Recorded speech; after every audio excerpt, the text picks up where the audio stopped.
Hello. I'm going to show you guys how I take care of the goats in the evening. This is the evening chores. Come on in the cage. There's all the cute goats waiting. Hi, Poppy.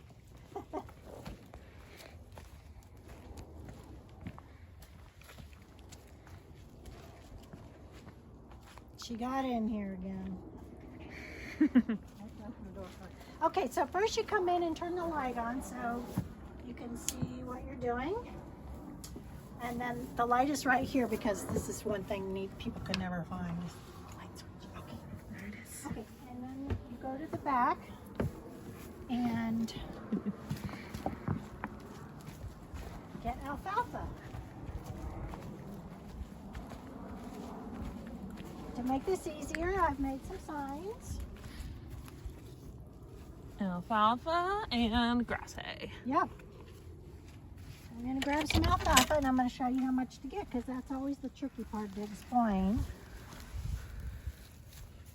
I give them a pretty fat, like I want to say like a 4-inch piece, like this wide of these for these girls.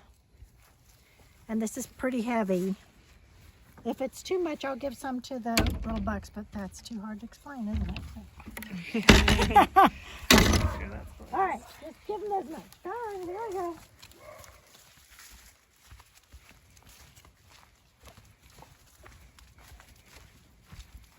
Come on, girls. See, this has been happening now. Come on, let's go. Cassie! Come on, Cassie. So, if the goats don't want to come in, which you can see, it's because we've let it get a little bit too dark and they're scared to go in when it's dark. So, we're just going to put some food in here and convince them to come in and have some food. Come on, girls. Come on, girls, let's go. Come on, here come. Look, here, let's do some of this. Come on. So we put a pretty lot, like half of it in here, and half of it in this big feeder over here. And usually 4 goats are up here eating it. Cassie! Shh, I'm not gonna be able to use this. All right, then we're gonna break these up so that they can eat it. Dilly, you're a good girl. You're here. Here they come. Maybe. Some of them. Oh, it's just Cassie.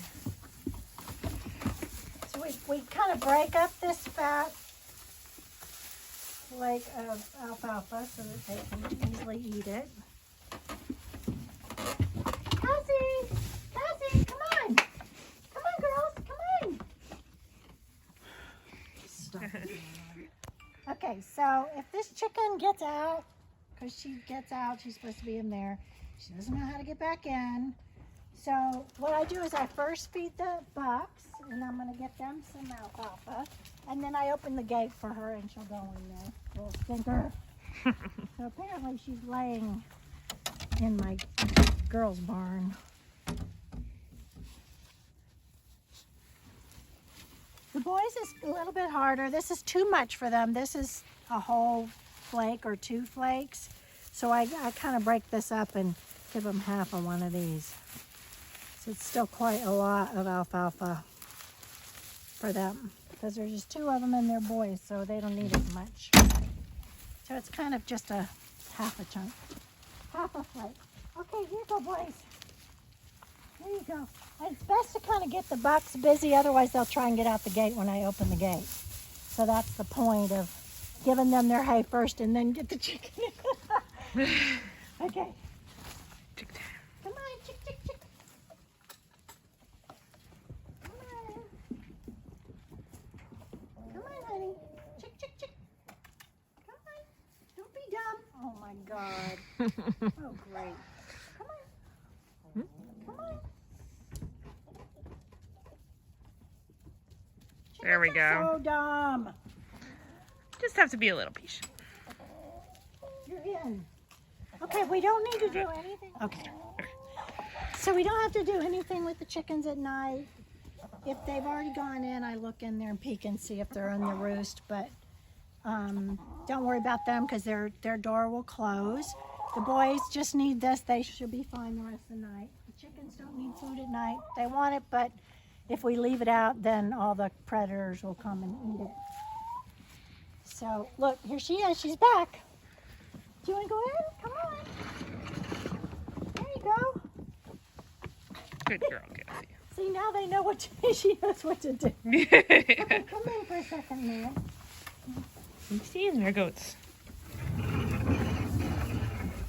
I made a chore list, which you can see that the morning is much more involved, although it doesn't take very long to do. The evening, we're basically done. We're going to check their waters and probably give them a little water. But you can always refer to this when you want to know what you're supposed to do. And it's in order of the way I do it. You can do it in any order you want, but that's the way I do it. Okay, so the waters need to be filled at night. You can just fill one bucket for them. The other one is almost full anyway. So we'll just fill one of these and we'll check the boys and see if they need water too.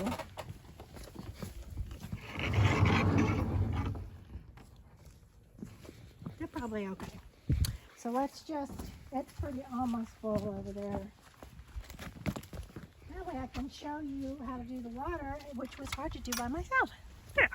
Okay. So you come out here.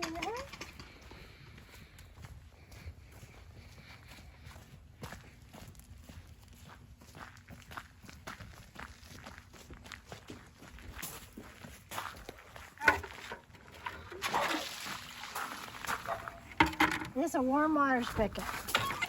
So we always clean the bowls first because the goats are very picky about their water. They want it to be very clean. So we give it just a quick swish and then fill it with warm water. And we put a little bit of apple cider vinegar, which I need to refill, but it will be full for my house sitters.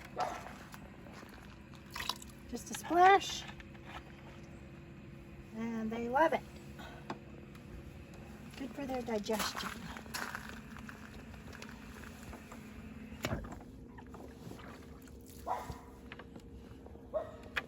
And this one won't freeze in the winter, no matter how cold it gets. It won't freeze.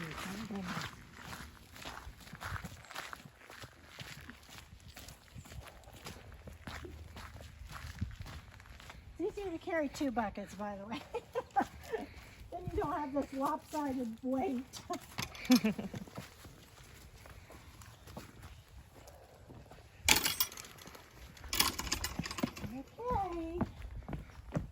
Put this in here and we're done. Here you go, Cassie. The reason Cassie really likes warm water at night, and Poppy too, so it's a good idea to give them some warm water. What are you doing, silly girl? She's such a funny goat. Okay, good night, everybody. Turn the light off for sure. Good night, girls. Close the door. It doesn't have to be locked or anything. There's a lock there, but I've never used it. I'm afraid of not being able to get out. Make sure those little doors are closed too. And every day I open this little door so the goats have 2 entrances. But I wouldn't bother with the other doors. They're really for the kidding pens and stuff. So just this door and the big door. Big door. And in the morning we sweep these decks off, but we won't worry about it tonight. That's it. So the last thing in the evening when it's getting dark, because you can see the lights better, take out this little tester so you can make sure that the fence is working right. If it turns out that it's not working right, don't try and fix the fence, but you know in the morning to come out and try and figure out what's going on with it. If a branch or something falls on the electric fence, it will ground out the fence and there won't be, it won't charge for, the predators. So the easiest way I do it is this thing goes over to here every night, so that if a bear did come up to the gate, they wouldn't be able to go over the gate. And you take the pointy end and you stick it into the hard soil. And this is why we don't do it over there, Meg, because it's very soft there and you just don't get a good reading. You need the soil to be hard. And you stick it on here, and do you see all those lights? That means this thing is fully charged with 7,000 volts. Hello! Woo-wee. So then you just pull it back up and wind it back up and stick it in there, and we are good to go. There's no problem. If it happened to show just like half the lights, there's probably something wrong, and the next day you could walk around and look for branches that have fallen down on the electric fence, and you can just pull them off, and hopefully you don't even have to turn the fence off. If you did have to turn the fence off, this is where it unplugs right here. So hopefully, I haven't had to in a long time. It's usually just a branch and I can get it off. Okie doke, we stick it back in there and we're done.